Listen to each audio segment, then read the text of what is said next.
Well, hello everyone, welcome to my first video for Sean Petit's creative team this year. I am super excited to share with you today a piece that is jam-packed with mixed media techniques. There is something here for everyone. So let's begin. Now I've gathered all my supplies with me, and you will find a list of all the supplies that I have used for this mixed media work below the video. So what I'm doing, I'm grabbing hold of the stencil, the acrylic paints, modeling paste, and you'll see a new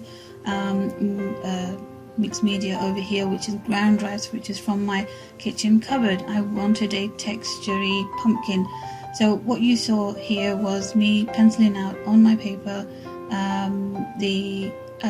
a rough idea of what I wanted my mixed media piece to look like. So what I'm doing over here, I've squirted out some modeling paste, some acrylic paint, and I added the ground rice. You can't really see anything over here, but when you mix it, you can hear it, the grinding, you can hear it. And so I'm mixing that all up on a scrap piece of paper, just mixing it all up.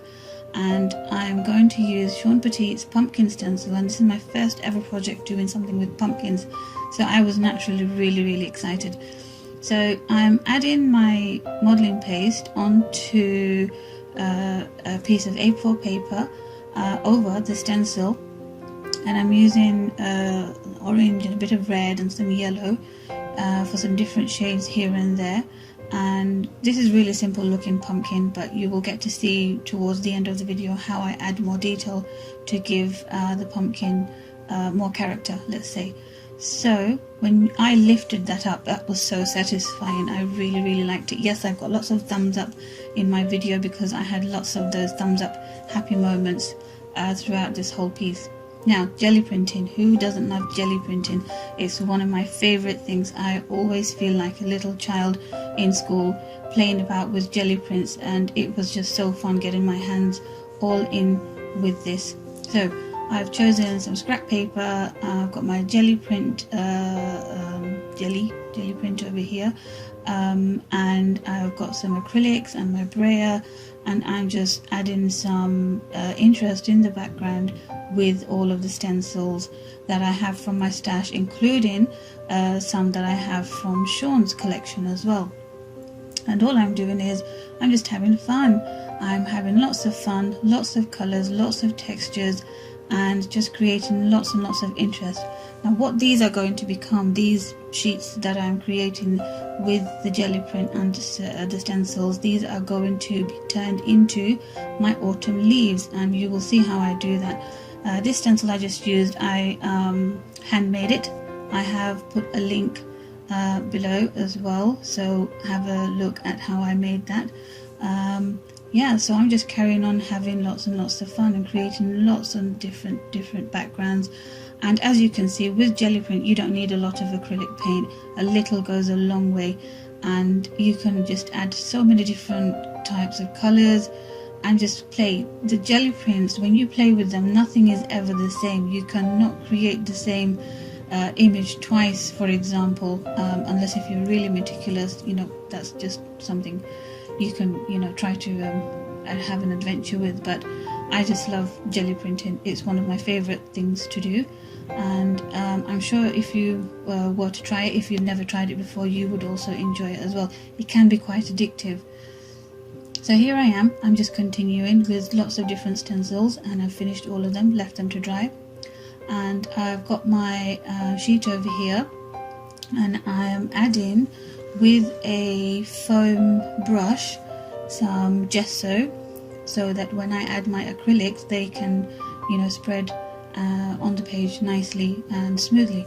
And even with the gesso added to it, if it's a bit lumpy, that's not a problem, because it's going to be really textury. This whole piece is full of texture. If you're a texture loving person, then this is for you. So blobbing on my acrylics and using my foam brush again, I'm just painting throughout my sheet anyhow that I like. So there's no formality in this, no uniform in this. I've chosen some autumn themed colors like the orange and the brown, touch of red, and I'm just adhering, adding those colors in the background with no formal brush strokes, let's say. And to add more interest to that, I'm using some stencils from my stash again and just blobbing them blobbing the paint with my foam brush throughout. And it's really easy using one of those foam brush. It's a bit like using those makeup sponges, you know, if you use them for mixed media. We mixed media artists, we use everything and anything that we can find that we know is useful for our mixed media works. So here I am continuing using more stencil. This is one of my favorite stencils, the bricks. You can do so much with bricks. And then this is another favorite of mine. I've got so many favorites. There's no end of my having favorites. I've got favorite techniques, favorite this, favorite that, and you know, that's why I love mixed media. I could never get bored of mixed media. And even when you finish a piece of work, you actually get to look at a piece of work. My eyes just wander from one place to another. And if I know I've made that piece, then I know the story behind it. I know how I created that section. I know what went to that, what thought was on my mind. And it's also fun to see. I've done so many mixed media pieces and how other people interpret it, because that same piece of work that you have created, it gives a different story to another person and they read it in a different way. And I just find that fascinating.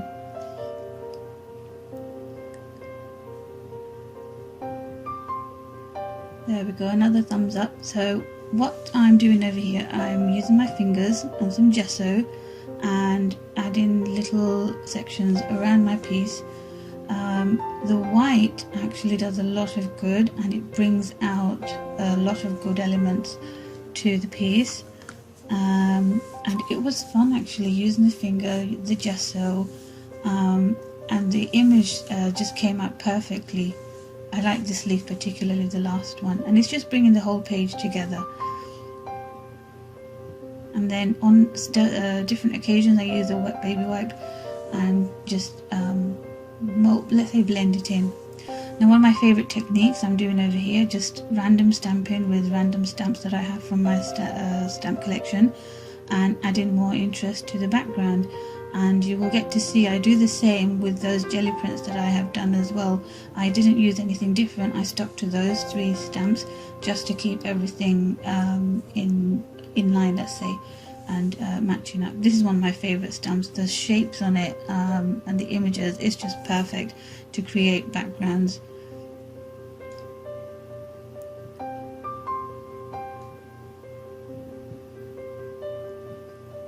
There are my jelly prints all dried, and I'm going to stamp them up to add more interest to them.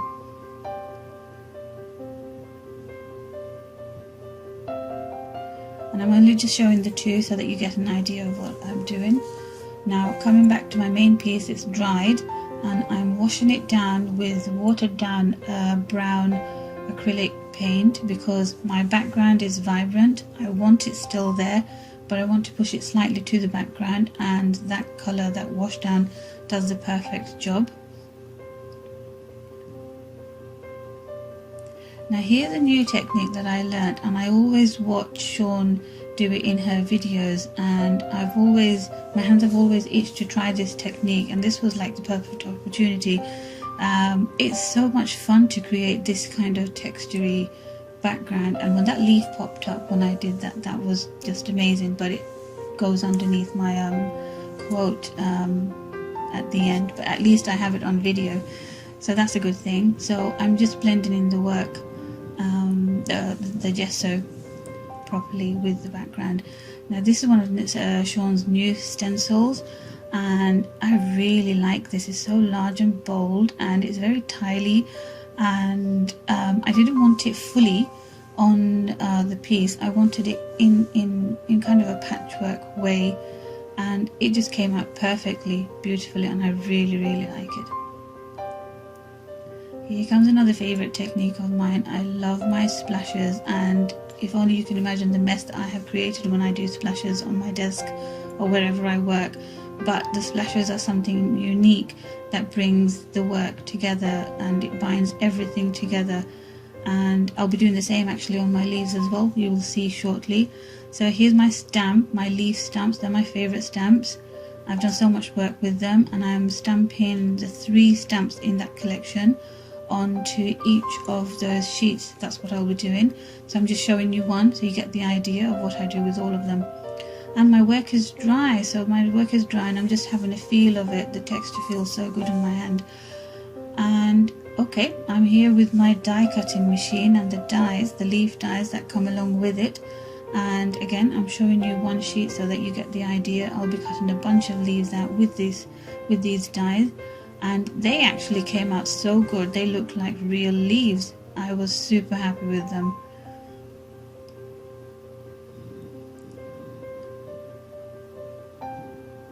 And here's the last one.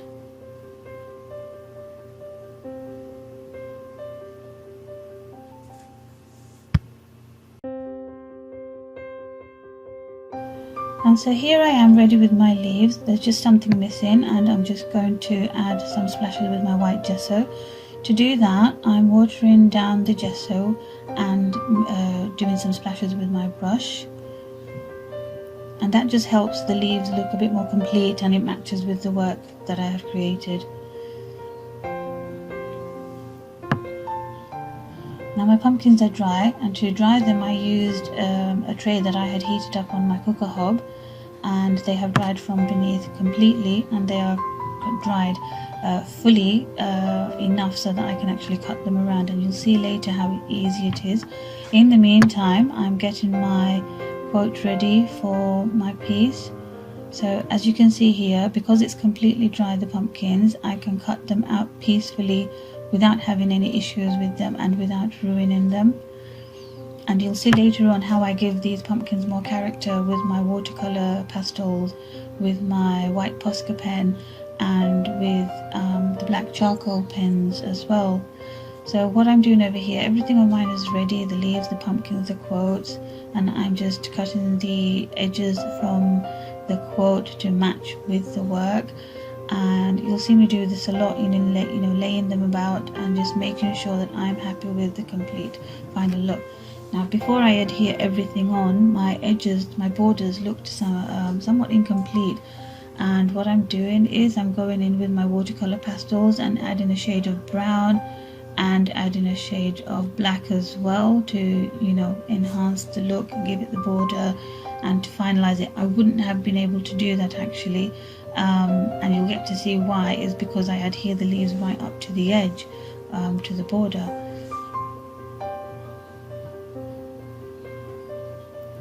And I did a touch of red here and there as well for some more colour. Now I'm using matte gel to actually lay down everything. Matte gel worked best for me for this project because of the thickness of the pumpkin particularly, and making sure that everything was adhered down fully and strong and firm. And the quote looked a bit alone at the top there, so I added 2 leaves there as well.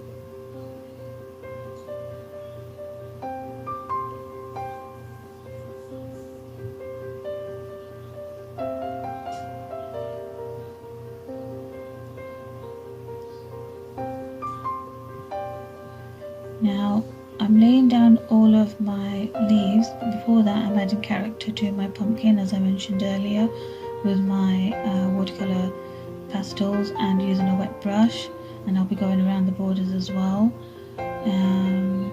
Yeah, and then I'll start off by laying down my leaves as naturally as possible, and then laying down my pumpkins as well, making sure that they're adhered down fully, firmly, and then I'll be adding some leaves on top of the pumpkins as well. And some of them you'll see I've done completely flat, and some of them I've left a bit not adhered completely, because I wanted it to look as natural as possible, as if they were real leaves that had fallen on the piece. And I got to use all of my leaves actually, I didn't leave a single one behind.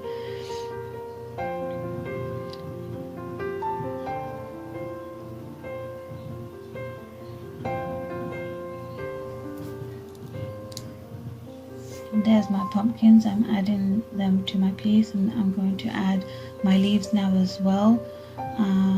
I had so much fun creating this piece. It was so nice. I actually do one every year, something with autumn, because it's my favorite season. I always like to create something or the other with the autumnal theme. So I'm going to add all the final details, you know, the stump, the gesso, the clear gesso, to enable me to add those details. I'm going to go in with my white Posca pen as well to add a border around the piece, because at the moment you're looking at this and it doesn't look complete. So the white Posca pen and the border that I, scribble on makes it again more complete. So everything, all the elements that I am adding on to here, they're all to make my piece come to life and to look complete and to feel complete, even for my satisfaction.